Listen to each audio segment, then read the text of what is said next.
Hello mga ka-cuties! This is my outfit for today. Alam nyo na kapag naka-aura ang atin nyo, for the gala na naman tayo. Yes, ang ganda ng dress ko ngayon. Nabili ko lang to sa online. Syempre, ternohan natin ng bag para complete outfit tayo. Ayan, gagala na naman ang atin nyo. Pupunta nga pala kami sa SM Dasma para mamili daw ng mga gamit sa bahay. Sinama nga nila ako kasi day off ko naman daw. Sus, kunwari pa siya, gusto rin naman. Medyo traffic nga dito banda sa SM kasi ginagawa yung kalsada. Buti din na wala na yung ulan, pero makulimlim pa rin. Medyo naiinip na nga ako dyan kasi gutom na ako. Nagrereklamo na nga yung mga alaga ko sa tiyan, hindi ko na naman daw kasi sila pinakain.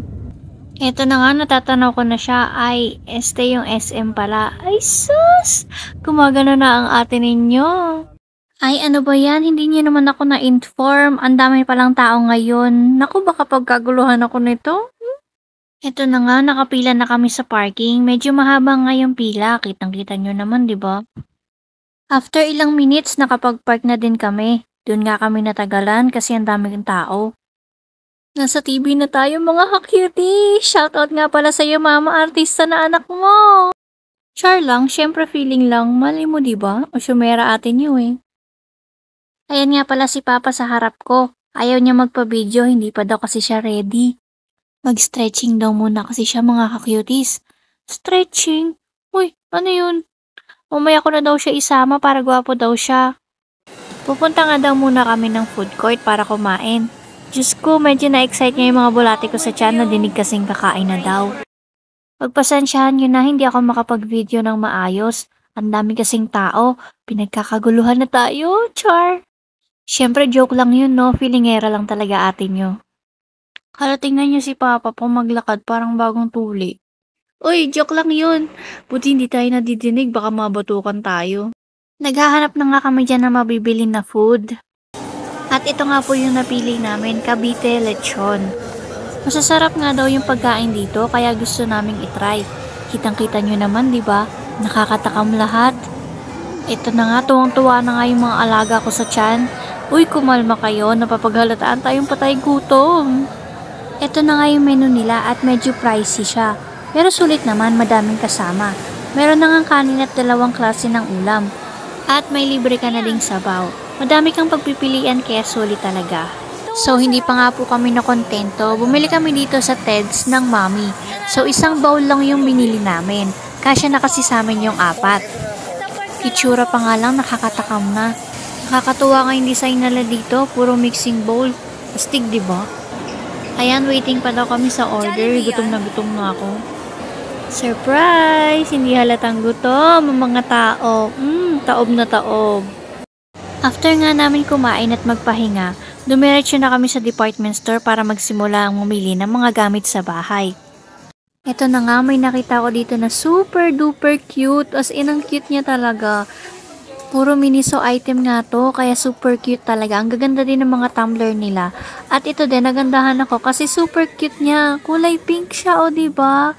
Ay, Diyos ko, ang mahal naman na ito. Hindi na nga ako mag-e-exercise. Uwi na lang ako. Ayan na nga si Papa na mamili ng mga bibilhin. So ako, ito lang. Props lang ako dito talaga. Props lang ako. Tagatingin lang ako dito. Puro tingin lang ako. Wala naman akong pambili. Hanggang doon lang tayo mga cuties. Oy, wag kang hawak ng hawak, madumihan, wala tayong pambayad. Hindi nga lang pala ako props dito. Taga-bit-bit din ako, oh, 'di ba? Kitang-kita niyo naman. Oh, 'di ba nagkaroon din ng silbi kahit papaano.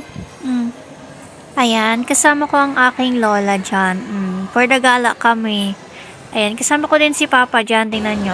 Nasa likod ko. Oh, gulat na gulat yarn. Nahiya tuloy nagtago. Ayan siya, huling-huli, Ayan nga, sabi niya, videohan ko daw siya dyan para makita daw yung ganda ng gitara. So, ang gaganda daw kasi ng mga gitara dyan. Ayan, diba? Kala mo naman talaga bibili. Ayan daw, sundan ko lang daw siya, videohan ko daw siya. Ayan, binibidyohan ko na. Ito daw, ang ganda daw nito. Ayan. Diba? Kala mo naman marunong. Ayan, napagalitan nga kami dyan, kaya umalis na kami. Eto na nga mga ka-cuties, yung pinakahihintay ko. Syempre, kakain na naman tayo, kaya tuwang-tuwa na naman yung mga bulate ko sa tiyan. Ayan, napag-utusan kasi tayo mag-take out ng KFC. So, isang bucket daw na chicken sa KFC bibilhin natin. So, isang bucket lang daw pero ang binili ko, isang bucket ng fries with rice. 'Di ba? Ang galing mo talaga, te. Patay gutom ka talaga, te. Oo. Sige na. Ayan, sabi isang bucket lang pero ang dami kong binili, 'di ba? Eto na nga po mga ka-cuties, pauwi na nga po kami. Nakakapagod yung paglalakad namin pero gutom ako. 'Di ba nakailang kain na kami, gutom pa rin ako. Sabi ko sa inyo, wag niyo akong dadalhin sa mall kasi mauubos yung pera niyo. Patay gutom kasi yung atin niyo. Eto na nga po, nakalabas na kami ng parking area. So, ayan, nakikita niyo sobrang ganda na kasi ang daming ilaw. So, nakakatuwa lang kasi ang sarap niya tignan. So, paano ba yan mga ka-cuties? Susunod na lang ulit ha, kasi lobat na naman ng atin ninyo. See you na lang sa next video. Bye!